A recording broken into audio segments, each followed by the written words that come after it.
Thank you very much for this time and for this communication with you. First of all, may I call you Deepak? Because I Yes, know please. you're such a Please, big celebrity, but please, I want please. to be friend with you. Yes, please call me Deepak. Yes. Thank you. Thank you, Deepak. Um, okay, Dr. Chopra. Deepak, let me ask you. Let me tell you a little bit about the book I sent you. I don't know if you had time to see it or read it. No, I didn't get the book. Which book did you send me? One is called Being, Doing, and Having. The other book is called Dare to Change Your Life Today. Being, Doing, and Having. I was going every year to make a life plan outside of Mexico City. So each time I was there, I was planning how much I want to have in 10 years, in 5 years, in 1 year, and how much, what do I need to do to have it?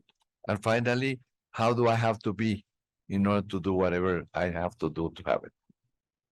85, my inner guides told me, Michel, this year you're not going to plan how much you want to have. This year you're going to plan who you want to be. After, you have to plan what do you need to do in order to become this person. And finally, how much you need to have. That the money is only a media. I wrote the chapter that night because they told me you have to write this book. That chapter, which I, with the book, ask people to imagine that they have only 30 days to live and they're going to die. And then come all the questions. I was afraid when I read in the morning the chapter of that was too strong. And when I wake up and I arrive to the pool, I saw that Mexico City had a terrible earthquake and the land was destroyed and many families were dead. I passed through Mexico City and it was so horrible to see what I saw. Had nothing to do with the chapter I wrote. So the book came a bestseller, thanks God. And in the book, they are asking the people to make a life plan, being first, doing after, and having at the end. I would like to know if you have any suggestion for the people how to make their life plan. How can they get into a life plan to, because I know you believe that everyone have to have a mission in life, no? A purpose of life. So, Michelle, I'm now 77 years of age, even though biologically I think I'm less than 40, but chronologically I'm 77. And after a lifelong inquiry into the kind of questions you are posing, I believe that the only thing important in existence is self-realization.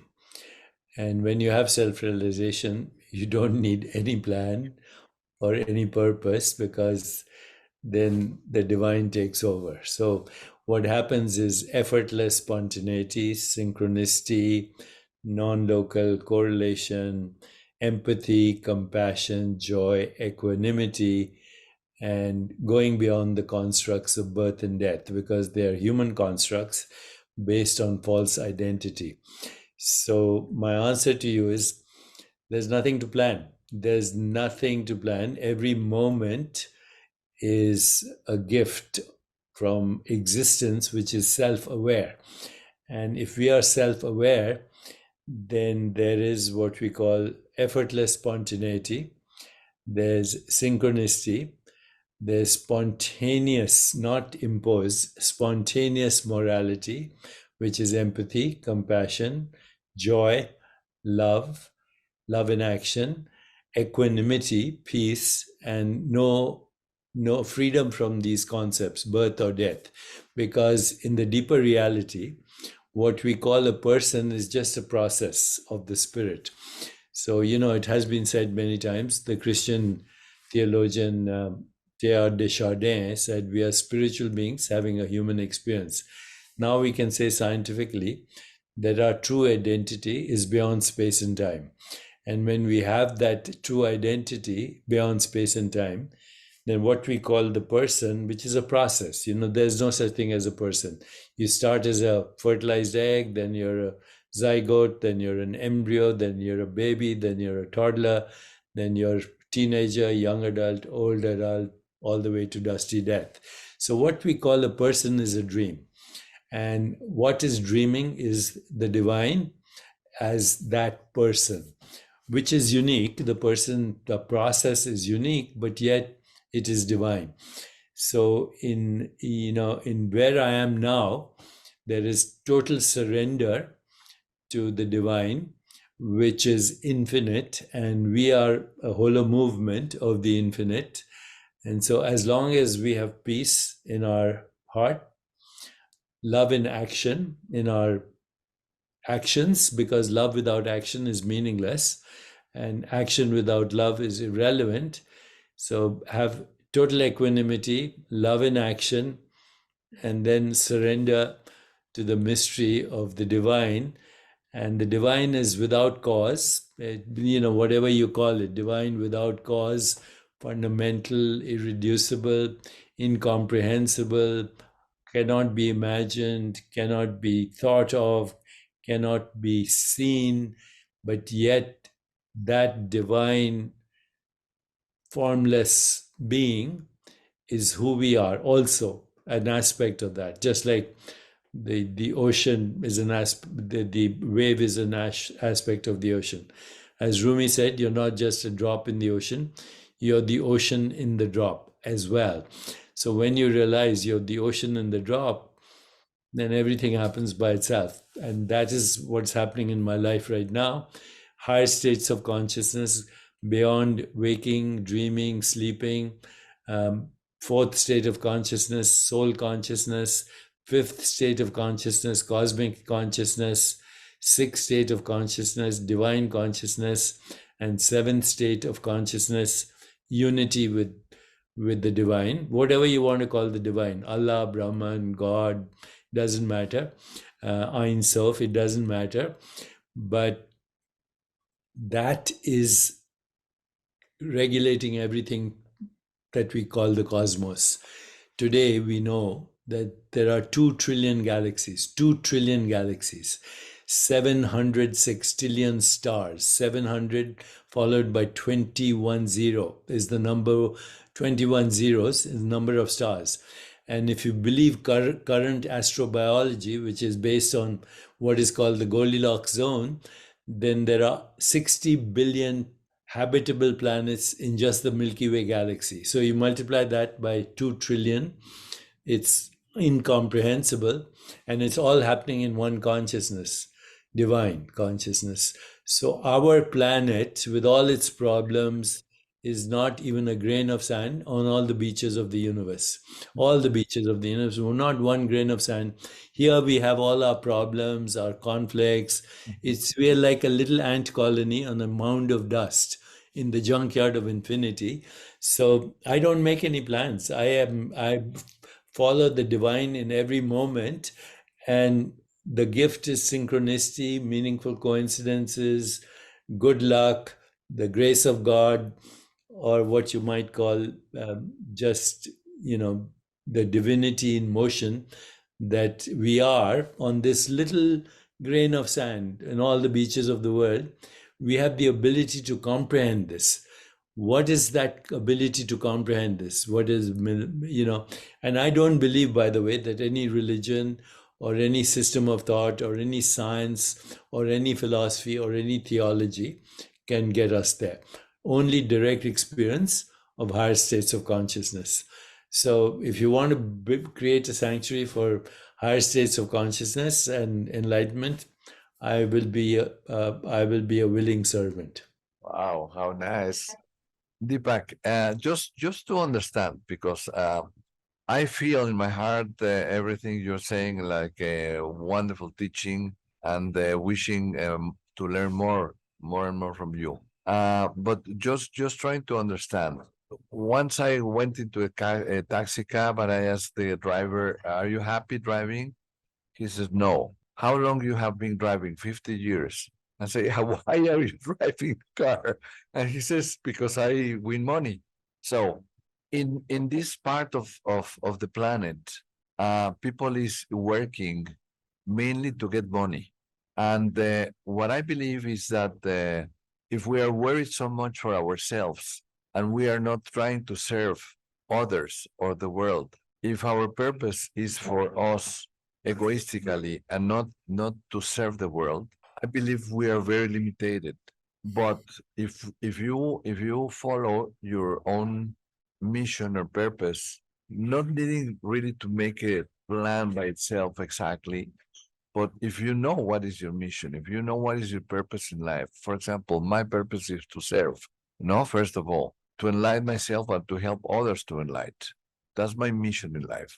And I believe that if people work for money, they are quite lost because they are taken by the by the acts by the circumstances. And if you discover your own purpose in life, I think everything will become aligned to work as a passion, not to work, to live with passion. As a painter, paint not for money, but paint for the passion, and then get the abundance back because we deserve abundance. But I think abundance gets to you once you serve. You serve, with passion. So once you said this, I want to know because I did believe that it was important to at least have your own purpose very clear, and then follow what you need to have to do to serve in the way you want to serve, and finally to get what you want to get or what you need to get. So in this type of let's say, or you believe that anyone should just live his life and that's it. So, again, the only purpose of our existence, I believe, is to find out who you are, to find out your self beyond body, beyond mind, and beyond the situations and circumstances of your life. Now, of course, it's an evolutionary process. So, the first level of purpose is safety, survival. The second is material success. The third is love and belongingness. The fourth is creative expression. The fifth is insight, intuition, creativity, and higher consciousness. The sixth is transcendence. And the seventh is enlightenment. So the purpose evolves as we go. And today there is a lot of research on happiness, and happiness and sadness go together. You can't have one. If everybody was happy, you would not know what sadness is, because it's like saying if everything is green, then you don't know what green is. So happiness and sadness go together, and they are part of our existence, and they're not joy. Joy is beyond happiness and sadness. Joy is very fundamental experience of being, as you said, being, living, having, doing. So joy is a fundamental experience of being, which is independent of happiness and sadness. Now, having said that, there is a lot of research on what makes happy. In fact, there's something called a happiness formula, and it is as follows: H is equal to S plus C plus V.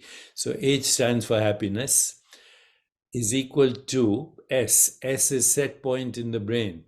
People who see opportunities in the midst of adversity are happy people. People who see problems are unhappy. So this set point in the brain is 50% of our happiness experience every day. The set point is determined by your parents, by your environment when you were growing up. So if your parents were constantly complaining, criticizing, condemning, playing the victim, you have a set point for unhappiness.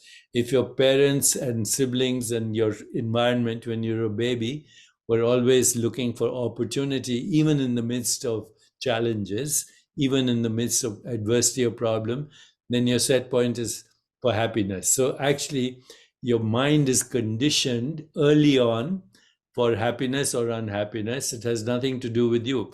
It has to do with your immediate environment. So now you can ask yourself, can you change your set point? And the answer is yes.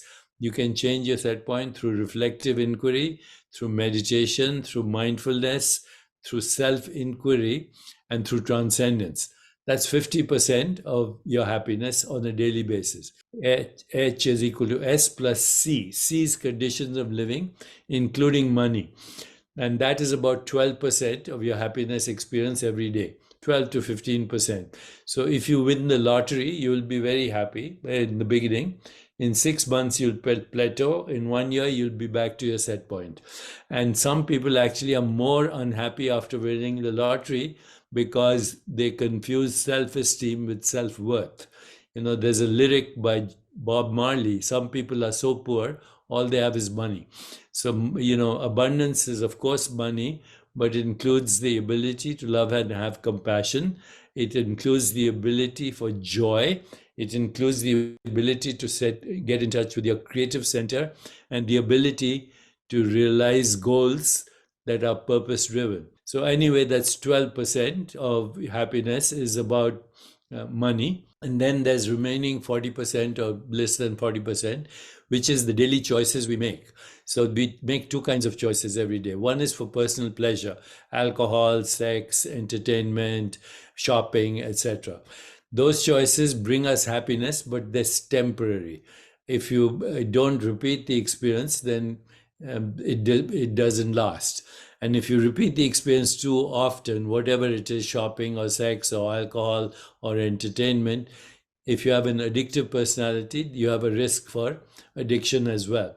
There's a second kind of choice that people can make. It is what they call choices for fulfillment. So fulfillment occurs, as you said, when you have a purpose in life, and also if you know how to make other people happy. The fastest way to be happy is to make somebody else happy.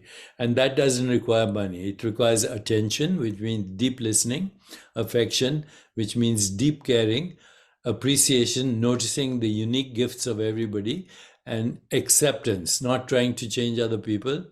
It's hard enough for us to change ourselves when we want to change. So I call those the 4 A's: attention, affection, appreciation, acceptance. That's the happiness formula. And that has been a lot of research in that, including, research supported by His Holiness the Dalai Lama, with whom I have a very personal relationship. So happiness and sadness go together. But of course, it's better to be happy than to be sad. But you need to know the contrast. You can't have an up without a down. You can't have hot without cold. You can't have the visible without the invisible. Ultimately, it's the invisible part of you, which we call the soul, the spirit, which is directly connected to the infinite being that we call God. And unless we have that connection to infinity, we will never have true joy. Okay.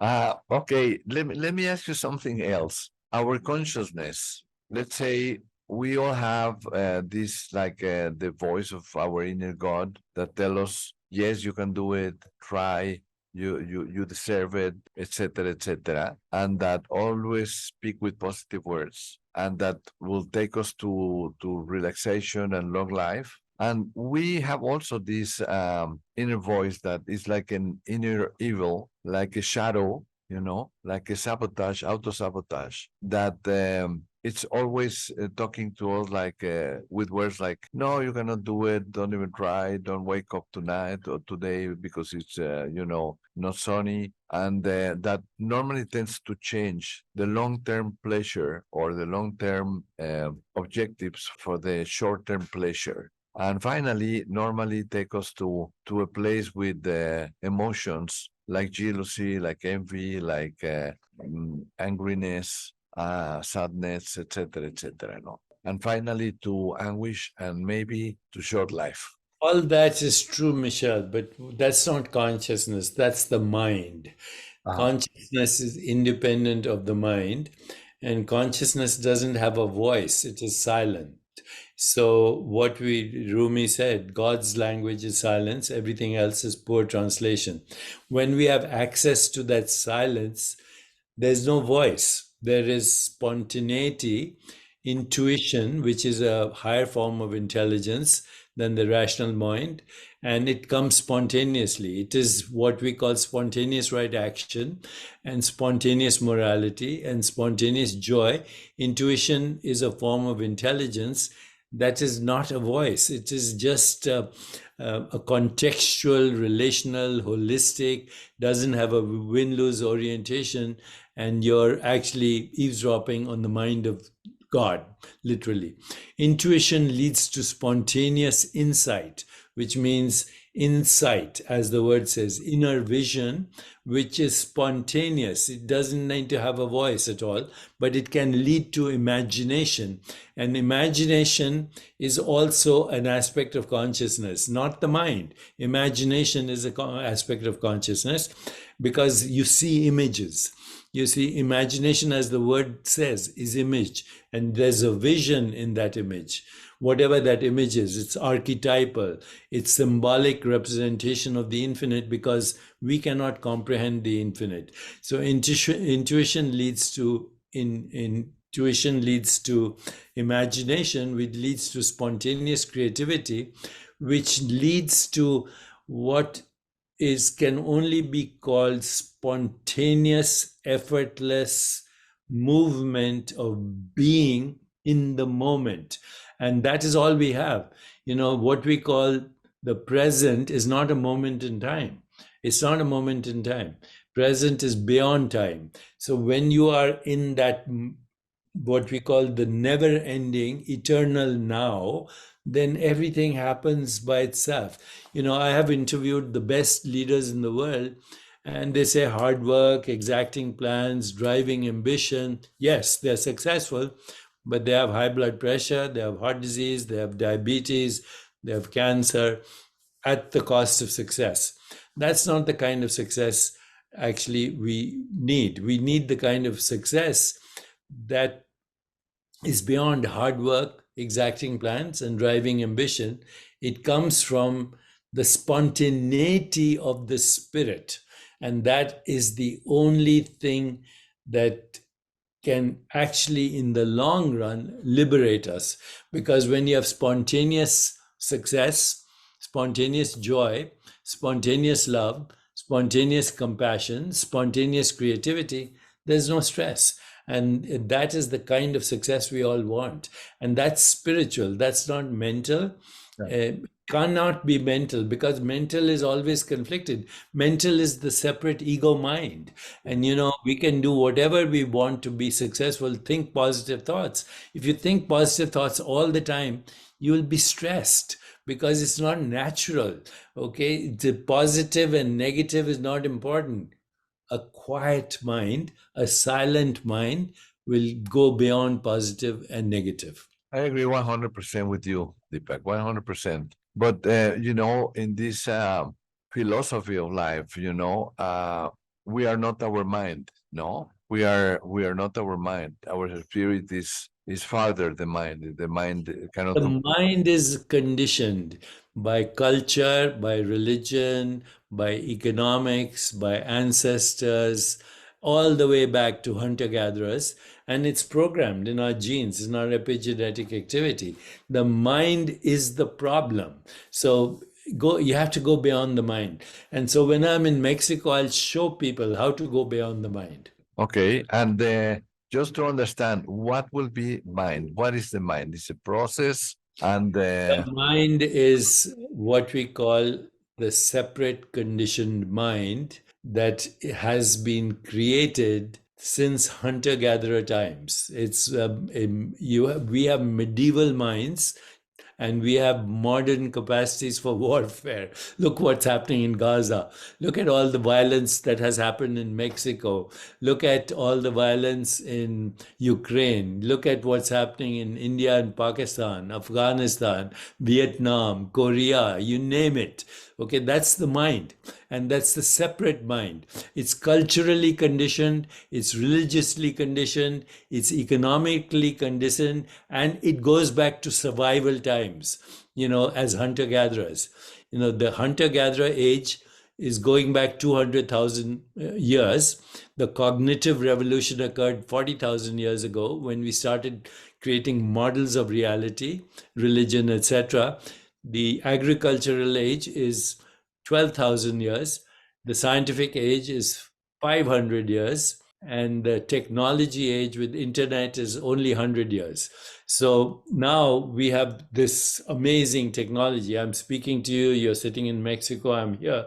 But the same technology has created nuclear weapons. It's created poison in the food chain. It's created climate change. It's created social and economic injustice. It has created everything that we consider diabolical. So technology can be divine if we use it for the right purposes. It can be diabolical. It can lead us to extinction. So now I would say the next phase is the evolution, what I call meta-human. It was Jonas Salk, the great biologist. He coined the word meta-biological evolution, which he said survival of the fittest has to be replaced by survival of the wisest. And wisdom is not knowledge. Wisdom is way beyond knowledge. Wisdom is a knowledge that can nurture life and bring about peace and harmony and a more peaceful, just, sustainable, healthier, and joyful world. And that wisdom cannot come from the mind. It has. So the next age is, I think, the age of enlightenment. That's why I'm saying you should have a sanctuary for enlightenment. Wonderful, wonderful. Deepak, one question. When you die, you get your consciousness, and with you, do you thinking that you keep thinking in the process? Can you be aware of your family, and can you help your family? Can you have a relationship? Just let me show you something, okay? If you want the answer to that, this is the book you should get. I'm sure it's in Spanish as well, okay? So it's a very detailed answer. Why birth and death are human constructs not based on reality. So birth is the opposite of death. Death is the opposite of birth. Life is the continuum of birth and death and beyond. So this is a very complicated answer to your question. I don't believe in the construct of birth and death. I can communicate with my parents who passed away a long time ago. I can communicate with my ancestors. I can communicate, and I can actually even plan where I want to go after that. Okay, so it's a complicated question, but I would suggest that I'm sure this book is available in Spanish as well. Life After Death, The Soul's Journey into the Mystery of Mysteries. Thank you very much. I will read it very shortly. Thank you, Deepak. Did you know Carlos Castaneda? Very well. Yes. Oh. I even met him once, and he was very correct about the assemblage point. So what we talk about, reality is different in different states of consciousness. Brain is different in brains of different states of consciousness. Perception is different in different states of consciousness. Biology is different in different states of consciousness. And ultimately, your biology is formless. It is without form. It is infinite.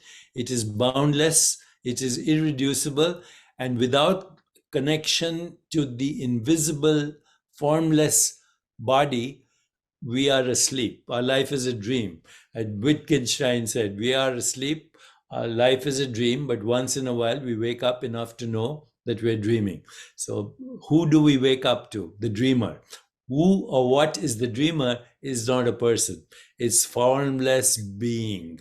Formless, fundamental, eternal, timeless, irreducible, infinite being. And that's who we are. Okay, I mentioned Carlos Castaneda because I was lucky to be very close to him and Ty Shavelar and Carol Tix and Florinda Donner. And he write a book about the in dreaming. Yeah, I know all of them. I met actually Carlos has a son named Carlos Castaneda. He lives in New Mexico, and I actually after he passed away, I wrote many endorsements for his work and promoted his work in even after he passed away. Yeah, like they believe that you can cross with this body, not dying the body, and that you can cross into these areas of in dreaming. Yes, this is a physical body, then we have a subtle body, then we have a causal body. So we have different kinds of bodies. The physical body is matter and energy. The subtle body is mind, intellect, and ego, and then the causal body is soul and spirit. So each of these has a different experience in different dimensions of space and time. So you believe you can choose to go with the without dying in the body to the eternal life, like they did, Florina. The body is not important, Michel. The physical body is not important. It's a verb. Which body? Fertilized egg, teenager, young person, old person. Which body are you talking about? There's no such thing as a body.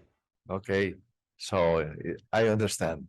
Deepak, I would love for you to tell us a little bit more about the way to be physically in wellness forever, because I know you have a lot of research. And how can we take advantage of not aging?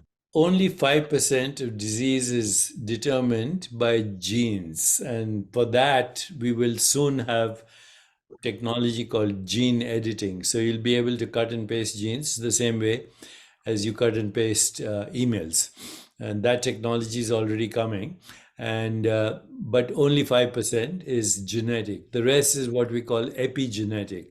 And if you want to minimize inflammation and disease and aging in the body, then number one is not in order of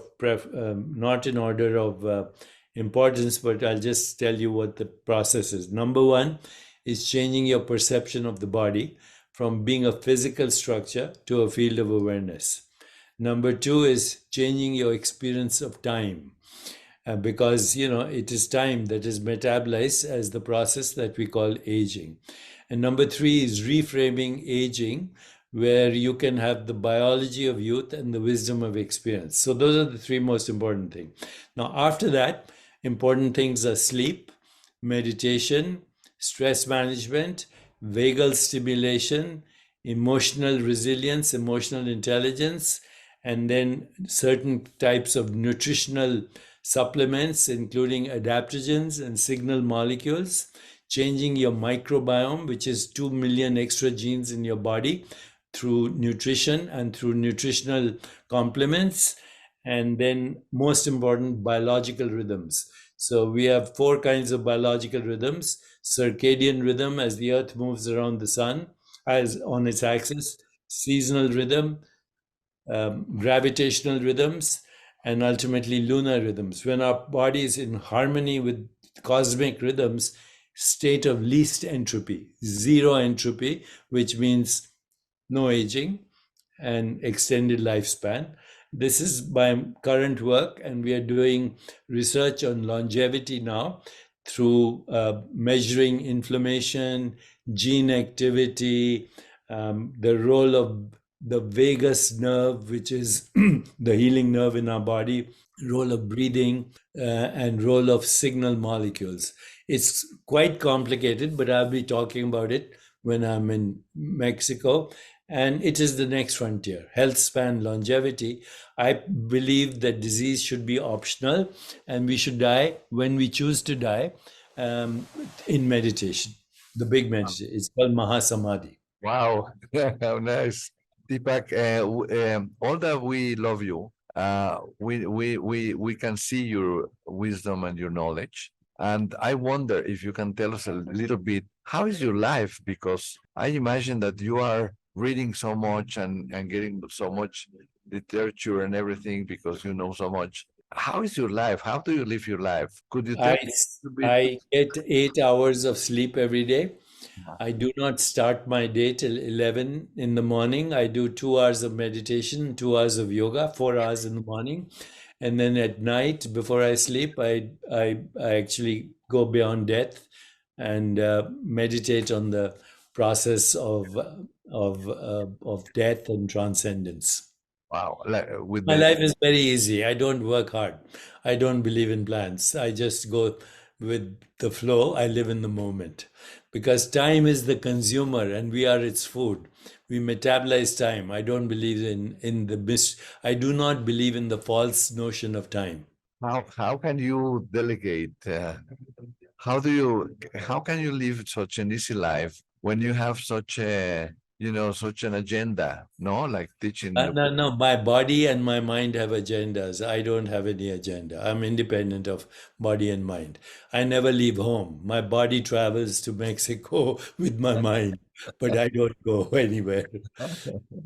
How nice. Well, I would love to be as much time close to you, and I look forward to seeing you in Mexico and learning about your sanctuary because it should be a sanctuary for enlightenment. yes, And thank you so much. I hope you can come. If not this time, next time. I will plan for sure. And I would love to get with you in service, and if we could open in the future a Chopra Center here, we would love. Your sanctuary, but you don't have to be a Chopra center. It can be your sanctuary. How nice of you. Then you teach here. Yeah, I can teach. Yes. Yes. Yes. Thank you so much. Okay. I have no words to thank you. Thank you, Michel. I look forward to meeting you. Thank you so much for your big heart, for your humility, for your kindness, and it's amazing. In Arabic, because my family comes from Lebanon, we have a word that says ribalal. Yeah. I've been to Lebanon many times. Beautiful country. Which I love it. ribalal means like the people you love. Yes. Even talking that you see and you love, and you are like that. Ribalal. Yeah. Thank you. Thank you so much. Thank you. I'll see you soon. I look forward to meeting you. God bless you. Okay. God bless. Thanks. Okay. Thank you. Bye-bye. Bye-bye. Bye.